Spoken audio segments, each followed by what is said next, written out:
Come in, step inside the American luxury, the version of the American quality, courtesy of the Ford Everest. As you can see, everything is square and well laid out, very American, very stylish, very butch. And of course, you can see the words of the Everest emblazoned on this particular panel, gives this car that feeling that it is on top of its game. Well, really, let's start with the center console. You do have a color display, 10-inch, that houses the climate control, the audio system, which actually kicks a lot of bass, and you have something interesting called the Ford Sync 3. Now, Ford Sync 3 allows you to control certain aspects of the vehicle without taking your eyes off the road. So, for example, I want to go home, so I'm going to command it, take me home. Navigating to home. You see that? Head southeast toward Kiambu Road. It gives you all the information that I need. And of course, another function would be, do I need a jacket tomorrow? No, it won't be cold in Kiwaroga tomorrow. Expect a high of 19 and a low of 11. You see that? So basically becomes your personal assistant. You're able to interact with the vehicle and will give you feedback and will help you decide on certain things, like if you're going on a road trip, do you need like to carry a jacket, or if you're getting lost, the maps will actually help you navigate easily without any stress. And that is why it is called the Everest, on top of its game, and not many people actually have this capacity to do this.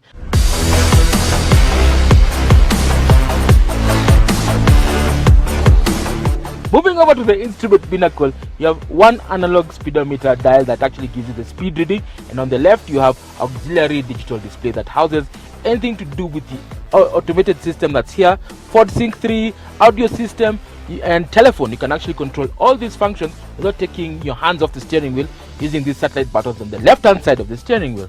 Now, on the right hand side is a critical aspect, the display that houses all the critical information you need while driving the car. So for example, you can see your temperature level, your fuel level, and of course all the emergency aids. For example, you do have blind spot assist, it will blink and show on this other side. Lane departure assist, when you get too close to the lane and you move on the side, it will vibrate the steering wheel and you'll actually feel the car pulling towards the side. And of course, autonomous emergency braking and hill descent and all those things that you need to control the vehicle, all there on that instrument pinnacle, so your eyes remain level and you're able to control the car without any stress.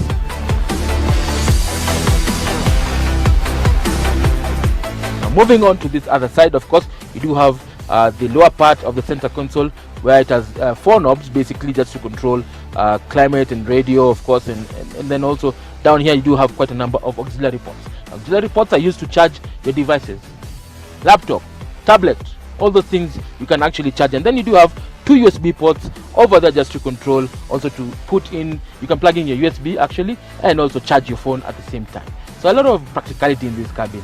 On the gearbox console, you do have obviously the main gearbox setup, which is basically a Tiptronic version of this particular car, 8-speed automatic, and of course you have terrain response. Now terrain response system, which is a Land Rover proprietary thing, also is also found on a Ford, which is now called terrain management system. This allows you to control certain aspects of the gearbox, to control the torque delivered to all the 4 wheels without any stress. So be it sand, rut, mud, or even snow, you're able to control that. And of course also you have hill descent control, all placed in one dial.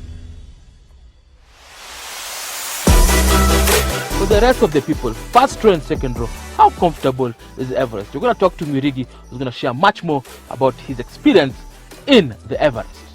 So right here in the back of the Ford Everest, you can see there's a lot of space. I'm very comfortable in these leather seats. This front seat is set to Trevor's sitting position. He's 6 foot tall. There's still a lot of knee room for me over here.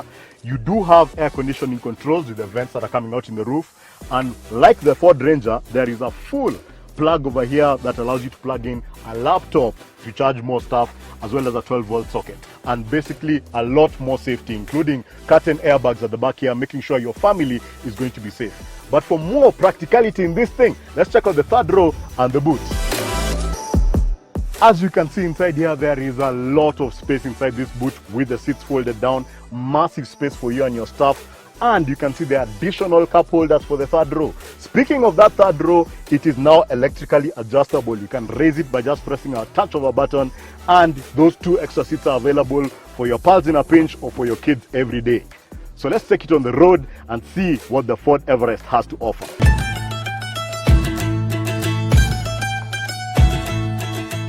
Welcome to another exclusive review courtesy of Cars with Big Boy Trev, and today we are sampling something from Ford, the Everest, which belongs to the mid-size SUV category, who the key players include the Toyota Prado, the Toyota Fortuner, the Mitsubishi Pajero Sport, and many others that are coming on the pipeline. So what makes this particular Everest different? Let's start with the platform. Now this particular car is based on the Ranger T6 platform, the renowned one. And if you know the Ranger platform, it means sturdy ability to maintain composure on certain situations. It has a strong chassis made out of aluminium. It has quite a number of safety features to enhance its drivability, and of course it's tough and durable and can handle the rough rumble and tumble of Africa, including Kenya, which is part of that, and of course many other things. So let's start with the engine. Now this particular one is a 3.2 liter inline 5 producing 147 kilowatts and 470 Newton meters. That sounds a lot, and all this power is sent to the four wheels courtesy of an 8-speed automatic, which is actually paired to something called the terrain management system, which Mirig will discuss later on. Now this allows this car to exploit full potential of giving you enough power like this. That's a power and smoothness of a 5-cylinder, and yet be able to return a good economy fuel figure of about 10 kilometers to the liter, which is not bad for a 3.2 liter. Of course, you can get this particular Everest in different derivatives. You also have a 2.2, which is more efficient, and of course with the new generation 2020 Everest, you do have a new 2-liter engine that produces 157 kilowatts and 500 Newton meters, and Cars with Big Boy Trev will be the first to give you the lowdown on this particular car. So how does it feel on the road? It feels very mute. I can tell you for a fact, Ford have employed something called active voice cancellation that quiets the cabin. It is very quiet, very steady. A lot of noise, vibration and harshness has been hashed to ensure that you have a supple ride across the car. A lot of bushings underneath, of course, on the cross members, just to ensure that you have a smooth ride as you traverse our roads, be it tarmac, be it maram, be it any kind of surface. You're able to drive the Everest with ease. So guys, when it comes to ride and handling, now this is the forte of the Everest. Because it's based on the Ranger chassis, it's been stiffened to ensure that you have good road manners, courtesy of the aluminium chassis, which is 33% stiffer than the previous generation. And of course you do have a refined suspension. When I talk about suspension, up front you have double wishbones that allow you to control the vehicle precisely. You know where the nose is pointing at any given time, and at the back you have 5-link coil suspension that allows also you to control the back from bouncing out and making those funny flickering as you drive across curves and crests. In terms of safety, the Everest has quite a number of key components, active and passive safety components that prevent you from getting into an accident. Now when you talk about active safety, you have the likes of anti-lock braking system and electronic stability control that prevents you from losing control and maintaining composure on any given surface. Plus you have the additional now lane departure warning, autonomous braking, emergency autonomous braking. You do have cross traffic alert, and of course you do have lane departure assist. So it vibrates when you cross the line because it has a stereo camera over here. So if you cross the line and it's on, it will vibrate and it will tag you along. In case all hell breaks loose, then you can rely on the 5-star Euro NCAP safety cell that surrounds the cabin to protect you and your family from harm's way. And of course you have multiple airbags, I think there are 6, and plenty of other things like a soft touch padding on different surfaces. And of course you do have the ability of Ford Sync to call an emergency number that you preset on the system. How cool is that? So Trevor has shown you what this thing can do when it's on tarmac, and on the road it's a very nice thing. But here we are off the road, deep in the heart of a tea farm in Limuru, and I can tell you here, even when the road has ended and you're now no more tarmac and you're off the road, this is a fantastic platform. Here you can start to feel the fact that this is built on the platform of the Ford Ranger, the T6, and you can feel that in everything we are doing right now. The lovely thing about this is this steering. The steering is very light, it's electrically assisted, and it allows you to put the car exactly where you want it to be. It's very responsive. You can feel everywhere, every single wheel and what it's doing. This has, there you go. Like I was saying, put your foot down and you can place the car exactly where you want it to be. This has very good approach and departure angles, which means you can get into and out of things very easily.